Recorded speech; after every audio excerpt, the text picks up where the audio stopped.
Welcome to my channel. We are reading The Homework Machine. What if you never had to do homework again? So we're just going to read this. I have never read this book before, so I don't know what it's about. So it is by Dan Gutman. So, to kids who hate homework, but do it anyway. The Homework Machine. Alrighty. And this is my little bookmark, guys. I'm going to do the introduction. I'm just going to read. I don't think there's any chapters in here. I don't know. Sorry, guys. I'm trying. So there is chapters. It's in different perspectives.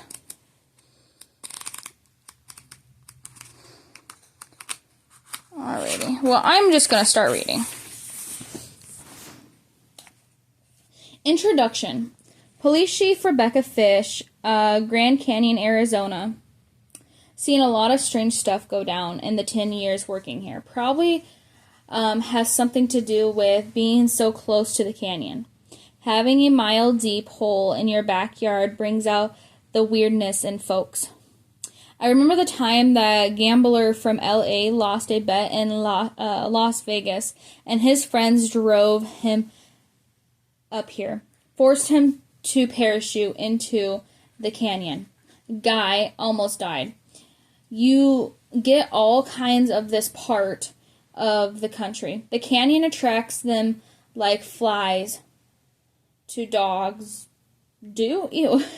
But this recent situation involving the children was one of the strange cases I ever ran into.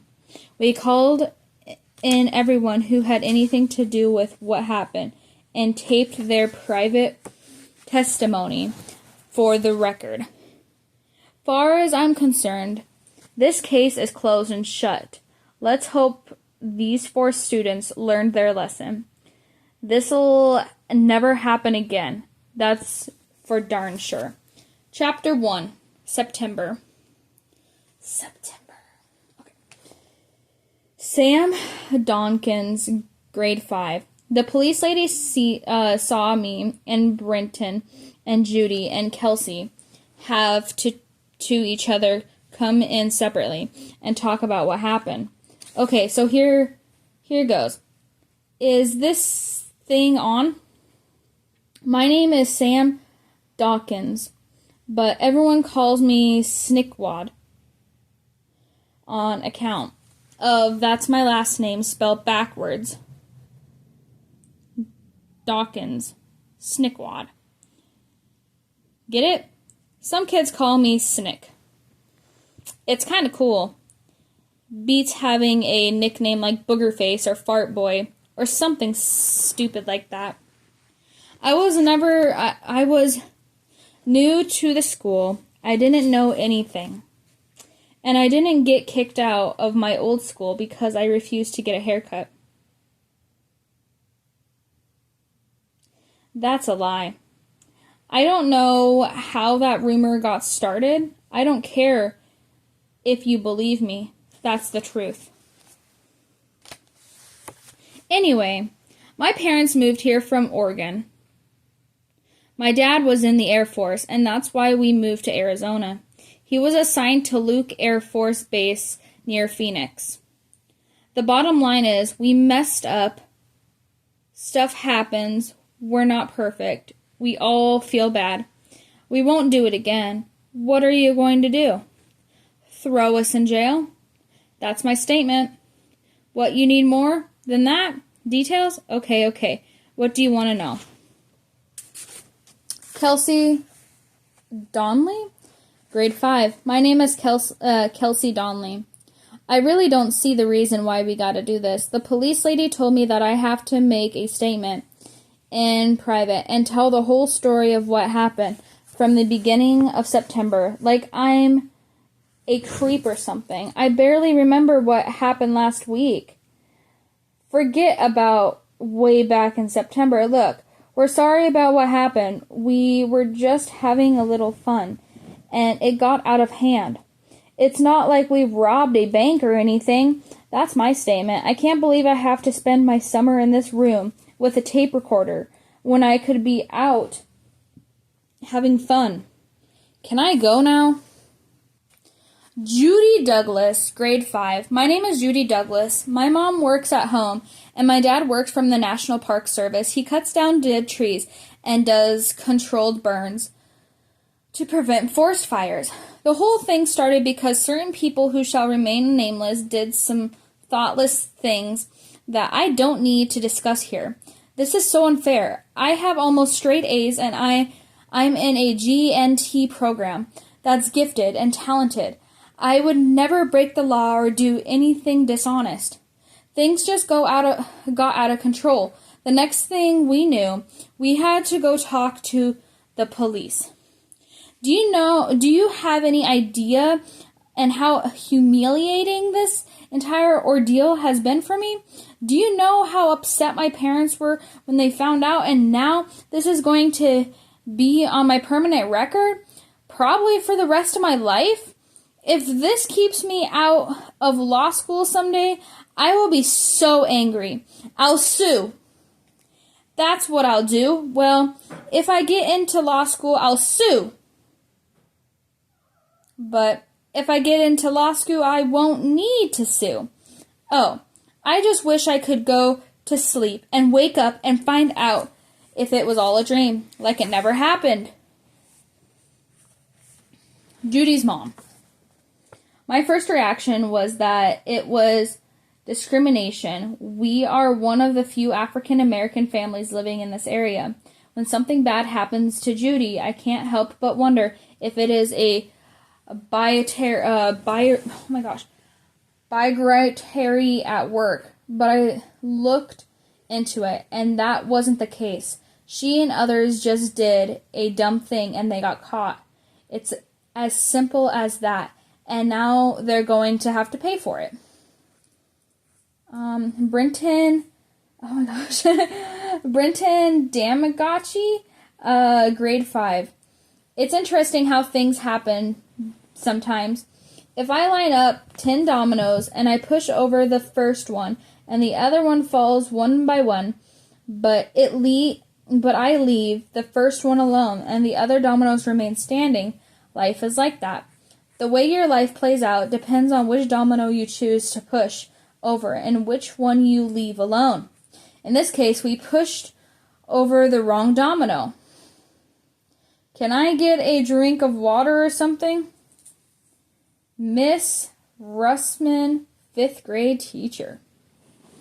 I was so excited walking into my very own classroom for the first time in September. I had been a student teacher in Iowa. Ohio. Oh my gosh, I can't even talk today. Ohio. And I was hoping to get a job somewhere in the West, preferably near the national park. I've always been a nature lover, and I wanted to share this with young people. When I got an offer to teach 5th grade at the Grand Canyon School, well, it was one of the best things that ever happened to me. The Grand Canyon. I have never even been here before. Just think, over the course of 4 billion years, the Colorado River slowly sliced this gash into the earth. I spent hours exploring it when I moved here and took lots of pictures of the layers of rocks. The Grand Canyon is like a sculpture created by nature. I was in awe. Judy Douglas, grade 5. When I walked into Miss Russman's class on the first day of school, the first thing struck me was that she was so young. I mean, she looked like she could have been one of the students. I liked that because I figured she would be really enthusiastic about everything. Some of the older teachers who have been teaching all their lives don't get too excited about anything anymore. On the other hand, I was afraid Miss Ruskman might not be experienced enough to handle some of the boys, who can be a problem sometimes. Sam Duncan, grade 5. So, I walked into Miss Rumskin's class on the first day of school in September, and I'm the new kid, so I'm a little nervous, and I don't want everybody looking at me, but they're all looking at me anyway, because, well, I'm the new kid, and everyone wants to check out the new kid. I scope out the scene. It's obvious who is the cool kids are, and who the dumb kids are, who the smart kids are, and who are the dorks. Who the dorks are. I could tell in a minute. The class had a usual number of clueless dweebs, pre-jock idiots, losers, brown-nosers, and bullies, just like my old school. But the one kid who stood out was Brenton. You just knew the first time you set eyes on him that there was something different about this kid. Judy Douglas, grade 5. Brenton would dress funny with these stiff, long pants, no matter how hot it was. He always wore a button-down shirt, and sometimes he even wore a tie to school. Can you imagine? I guess his mom made him dress that way. I hope so. Anyways, I can't imagine a boy wearing a tie to school on his own. He was actually pretty good looking, but he combed his hair in a really weird way, like he parted it on the wrong side or something.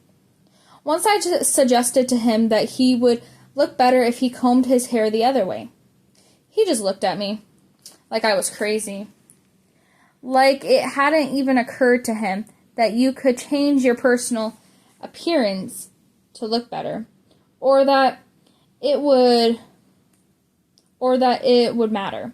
He probably had so many more important things on his mind that he couldn't be bothered with something as trivial as combing his hair. Some of the other kids would make fun of him behind his back, sometimes in front of his back.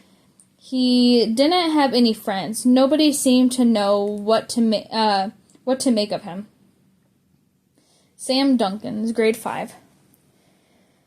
Brenton just came out and said the weirdest stuff. Like one time he comes up to me and asks me if I know what they made glass out of. I said no, and he says they make glass out of sand. I say that's interesting, even though I really don't think it's all that interesting. Then he gets that look in his eyes and he says they take sand and make it into glass. He says that he figures that out if they can turn sand into glass. Just about anything is possible. I'm telling you. And the guy is different. Kelsey, grade 5. Brenton was a genius when it came to school and stuff, but he was really stupid when it came to other stuff. I remember one time this reality TV show was hot, and everybody was talking about it. I mean, everybody. And we were all at recess talking about it. And Brenton comes out and says something like, I never heard of that show. We all just looked at him. It was like not knowing the sun was in the sky. And they say, I'm dumb. That's just the way Brenton is. He doesn't know or care about the stuff that normal people care about. We all thought he was a dork. Well, probably Judy didn't, 'cause she's a genius too. Sam. Most kids at least try to act cool in some ways.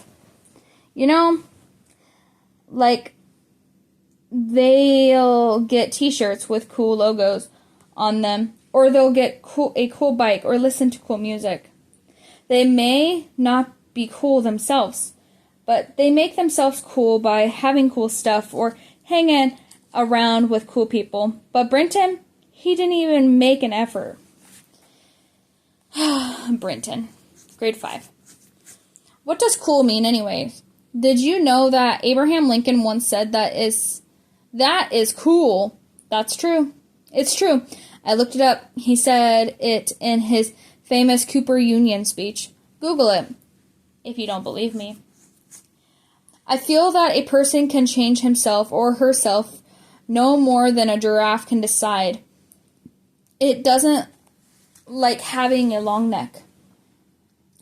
It would be easy enough to buy the latest clothes and watch the hot new TV shows and surround myself with cool things. But that wouldn't make me cool. Nothing will ever make me cool. Some people are simply destined not to be cool. And I'm cool with that. If everyone was cool, everybody would be the same. Nobody would be cooler than anybody else. There would be nobody to make fun of. So I suppose I serve the purpose in weird ways. Miss Rasmus. I don't even pronounce her name right. I'm just going to say 5th grade teacher. Our claim to fame at the Grand Canyon School is that we are the closest school to the Grand Canyon. We're about half a mile from South Rim. If you ever been to the canyon, our school is south of El Tovar, near the Bright Angel. We go all the way from kindergarten to 12th grade, and I believe we have the only high school in the national park. By September, most of the tourists have gone back to work and school. It gets pretty quiet around here, but it's nice in a way because we have the canyon to ourselves. We've got a lot of great teachers, nice parents, and good kids here. But sometimes I guess good kids do bad things. Sam. Somebody told me that the human brain isn't fully formed until we're about 20 years old. That's why kids do dumb things sometimes, and that's why we're not allowed to vote and drink and stuff. So can you really blame us for the dumb things we did? I don't think so. Our brains aren't fully formed yet. 5th grade teacher. Some teachers like to have the desks arranged in a perfect column and rows. In graduate school, one of my professors told me that the children learn better when they work in small groups. I divided the class into 6 groups of 4 kids, and we pushed the desks together in those groups. I had no big plan to put Brenton, Kelsey, Judy, and Sam together. I did it alphabetically. All their last names started with D. We called them the D Squad. Every child is unique. Of course, it's necessary to treat them as individuals, just like me. Sam was new to this area, and he had some initial problems adjusting to the curriculum and the other students. Judy seemed very studious from the start, and I could tell that it was very important for her to be a high achiever. Kelsey was the opposite. She didn't appear to like school very much, and Brenton was different. Brenton. It makes no difference to me where I sat.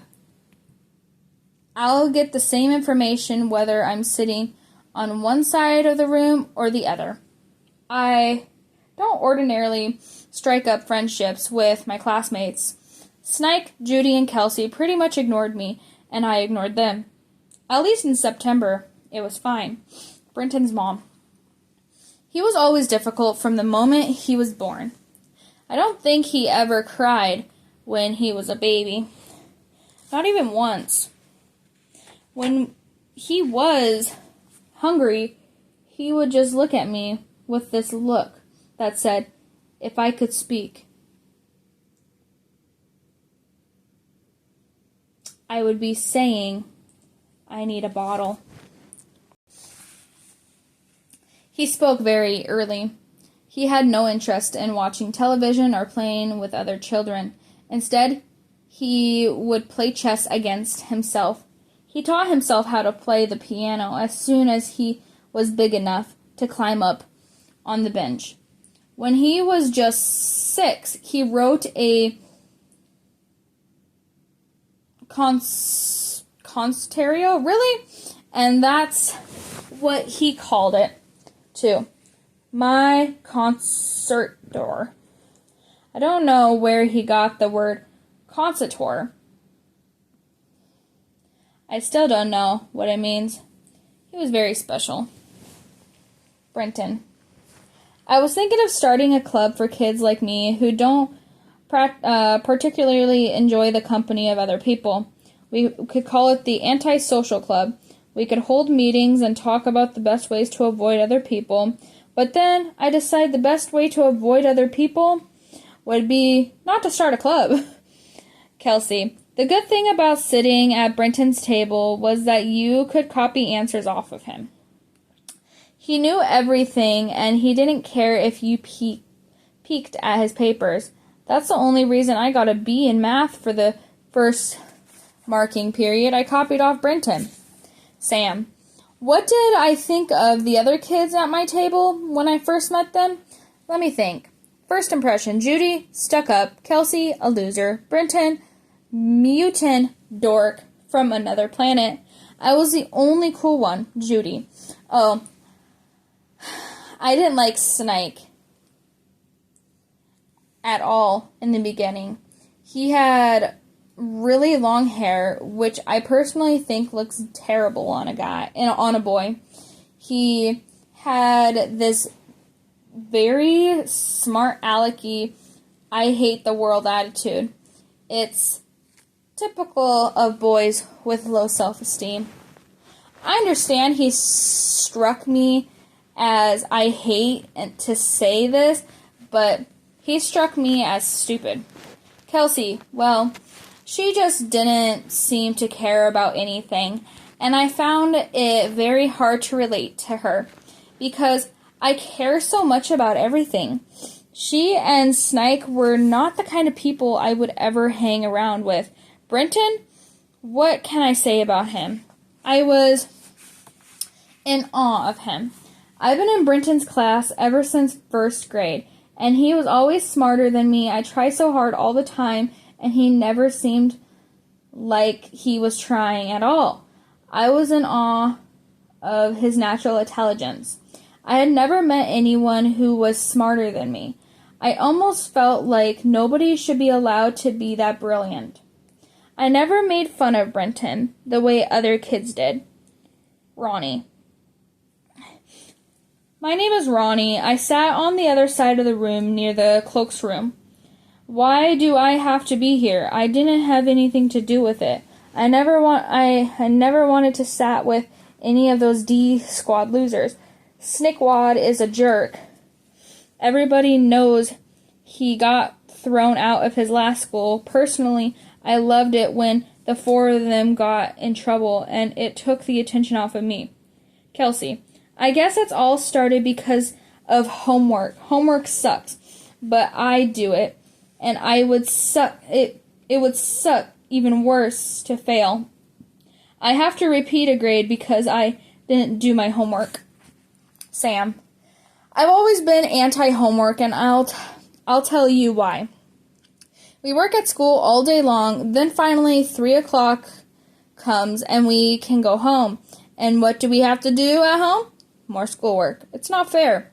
When I get home from school, my brain needs a rest. I want to hang out and watch TV or play video games. Homework is like punishment. You get just for being a kid. 5th grade teacher. I came across a worksheet titled The 10 Commandments of Homework. I made a copy for everyone in the class, for their first homework assignment of the year. I asked everyone to write his or her feelings about it. The 10 Commandments of Homework. 1. Homework is an essential part of learning. 2. Not doing your homework because you do not believe in homework is self-defeating behavior. 3. Keep track of your daily assignments. 4. The more you review information, the easier it is to remember and the longer you are able to retain it. Even though you may not have written work to do, you can always review and reread assignments. 5. It is your responsibility to find out what you have missed and when you are absent. Take the initiative to ask a classmate or a teacher what you need to make up. 6. Have a place to study that works for you, one that is free from distractions. Be honest with yourself about how well you study when the TV or stereo is playing. 7. Make sure you have everything you need before you begin to work. 8. Develop a schedule you can follow. 9. Be rested when you study. It is okay to study in short blocks of time. Marathon study sessions may be self-defeating. Study for 30 to 40 minutes at a time, then take a 5 to 10 minute break. Estimate the amount of time it will take to do the assignment and plan your break time accordingly. 10. Prioritize your homework so that you can begin with the most important assignment first. The first instant study for the test, and then do the daily assignment. Sam. Miss R gave us this dumb assignment to write about those 10 commandments of homework, and this is what I turned in. Snickwad's 10 commandments of homework. 1. We live in a democracy where we have freedom rights. We're entitled to life, liberty, and the pursuit of happiness. So, how can I pursue happiness if I have to spend every night doing homework? Homework is cruel, totalitarian punishment created by grown-ups to take away the freedoms of poor, defenseless children. 2. Nobody ever saved a life, won a war, stopped a crime, or cured a disease while they were doing homework. Think of all the good things we could be accomplishing if we didn't have to spend so much time doing homework. 3. Doing homework causes eye strain, fatigue, insomnia, and other physical alignment. 4. Thomas Edison went to school for 4 months. He never did any homework, and look how he turned out. 5. There's a name of working without getting paid. It's called slavery. It was banned during the Civil War. If kids are forced to do homework, they should be paid for it. 6. Homework is a proof of teachers' incompetence. If a teacher is any good, students would learn the stuff in school, and wouldn't have to learn it again at home. 7. Doing homework wastes valuable natural resources. We have to use lots of energy to keep all those light bulbs burning. We have to cut down trees to make paper and pencils. We'd save a lot of energy by banning homework. 8. I keep hearing that American kids are way too fat, and that's because we don't get enough exercise. For every minute kids are doing homework, they're getting fatter. Kids should be outside, running around, getting exercise, not inside doing worksheets. 9.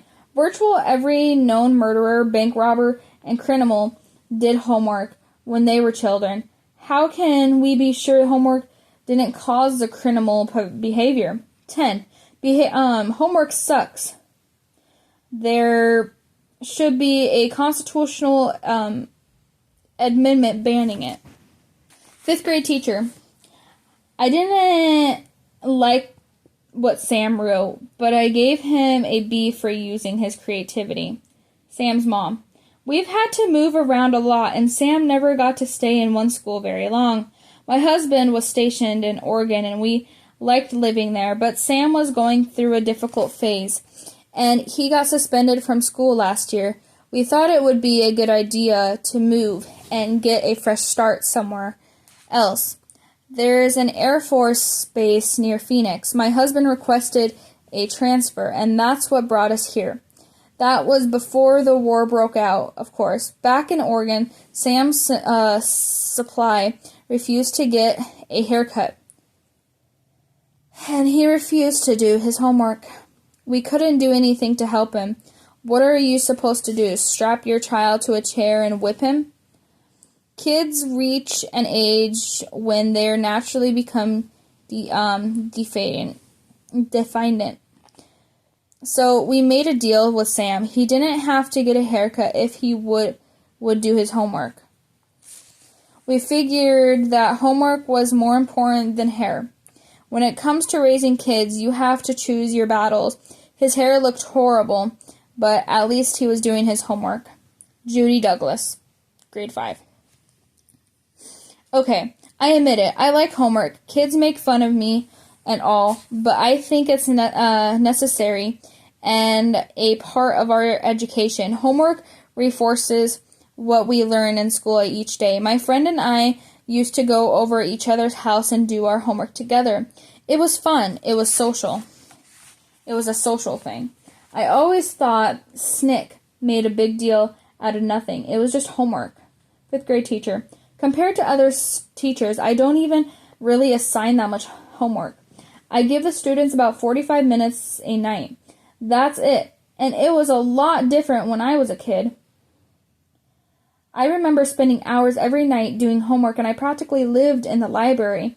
I never complained. Back in those days, if you didn't do your homework or you misbehaved, you might get a yardstick wrapped against your knuckles. Today, of course, we don't do that. Then again, I'd say the kids aren't as motivated these days either. We study a lot about Arizona history and geography in the western United States of the 5th grade, so we devote a lot of time to that. We also cover the solar system, explore things like that. I thought the kids would like that. The homework isn't hard, Sam. So one day, back in September, Miss Rasmussen passed out our homework assignment just as the bell rang. I am in a bad mood because it's been a long day and I just don't feel like going home to do more schoolwork. You know what I mean? And I look over at Brenton. He sticks the homework assignment in his backpack like it doesn't bother him at all. You could give him 10 hours of homework and he'd probably be perfectly happy. The kid is like a human computer. So I start in on him saying he probably spends all his free time doing homework. And he says something in that voice of his like, well, no, actually I don't spend any time at all doing homework. Say what? I ask him if he got a brother or sister who does his homework for him. That would be a sweet deal, right? He says no. He says he invented a machine that does his homework for him. I say, get out of town. That's the first I heard homework machine. Brenton. It was a mistake on my part. I allowed my emotions to govern my behavior. But I have never understood why average and under-average students feel the necessity to poke fun of those us who work hard and do well in school. If anything, it should be the other way around. I suppose I didn't appreciate Snike making fun of me, but it was fatal blunder on my part to have told him about my homework machine. I accept full responsibility. Alright, that is the end of chapter 1 and the introduction. I will see you guys in chapter 2 in the next video.